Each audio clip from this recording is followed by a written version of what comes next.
everyone, and welcome to the womb. I wanted to talk about grit today, and let me get the definition of grit. Give me a second to look that up for y'all. But yeah, I just want to talk about grit today. What you doing? You hungry? Okay, yeah, minor interruption, but I'm back.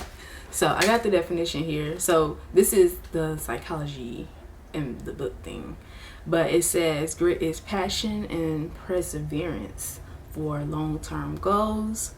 Grit is having stamina. Grit is sticking with your future day in and day out, not just for a week, for a month, but for years, and working really hard to make that future reality. What made this interesting is because we did a little post or whatever about this, and I took a test, and it said that I'm gritty or whatever, like you're grittier than 80% of the world. And my teacher, she had commented something pretty interesting.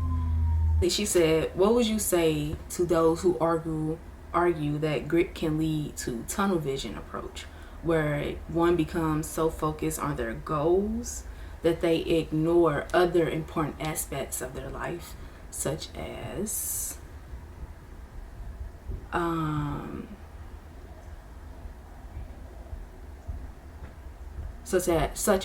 relationships, health, and well-being.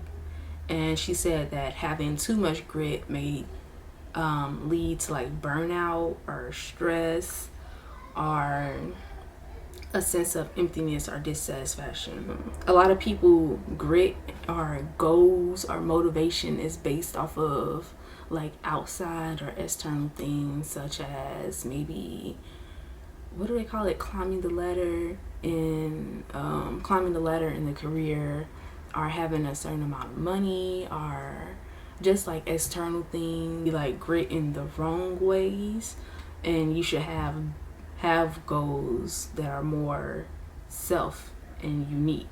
When it comes to those type of goals, is like kind of unique and kind of deemed unnormal. So people, it's kind of like a fear of being yourself or having grit towards things that is unique to you. Because imagine if you're like a person who is into something totally different than what your family is into. If you have grit towards that, or you're self-motivated to that, in the world, it's kind of like unnormal because everyone is unique, everyone likes different things. So automatically going for whatever it is that you deem important for your life could be different than maybe the people you are surrounded by. If you do have too much grit and it's like the wrong grit, you can't have those things like relationships or your health or well-being being neglected, and then yeah, you could be stressed. But I feel like if you are self-motivated to have the things that you actually want, like that's unique to you, it wouldn't lead to bad relationships or bad health or well-being. Everyone wants a good like self. Everyone wants to have a good body, so that should be something that is part of your long-term goals. Having good relationships or having good health should be part of your long-term goal. I kind of correlated grit with like your Mars energy, such as your Scorpio house or your Aries house, or just your Mars, wherever your Mars is in general. Somebody calling me. Should I answer?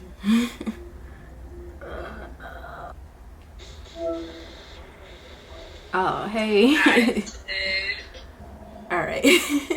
I'm back. Another interrupt. I don't know why everybody want to talk to me. Okay. I needed grit since it's like a ability to be self-motivated, ability to keep going for your goals day in and day out, long-term goals, making it happen energy. So I correlated that to your Mars, and I'm just going to use me as an example. Areas where you can be gritty, or like how to correlate with where to get your motivation. I'm going to use motivation instead of grit. That's just the professional word, I guess. But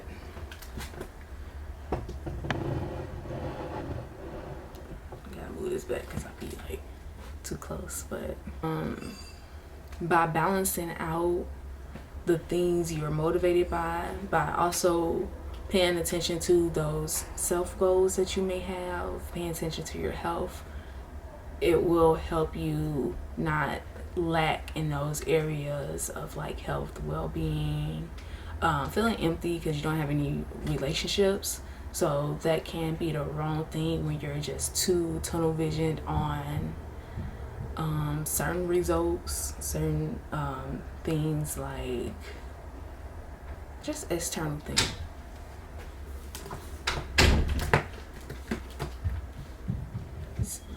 Your Aries house or energies, you want to look into that Scorpio energy and your Mars placements.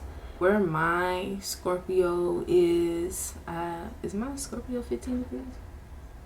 Dang. So I have 15 degrees of Scorpio in my 9th house and 15 degrees of Scorpio in my 10th house. And then my Aries is also 15 degrees in my 2nd house and 15 degrees in my 3rd house. So it's like when it comes to the things I value, the things that is on my mind, my environment, what I surround myself with, it's pretty much, that's my Aries energy. Where I can be very personal, where I can be very stubborn, where I can be very into myself. Like when it comes to the way I think, as in like 3rd house, my environment, my surroundings, I like things to represent me.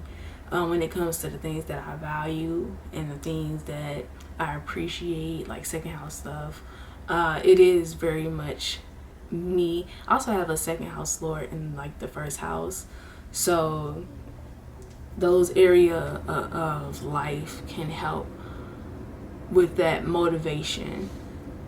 And also my status and my beliefs. That's my Scorpio energy. So you can utilize these areas. I don't know, y'all. I think I'm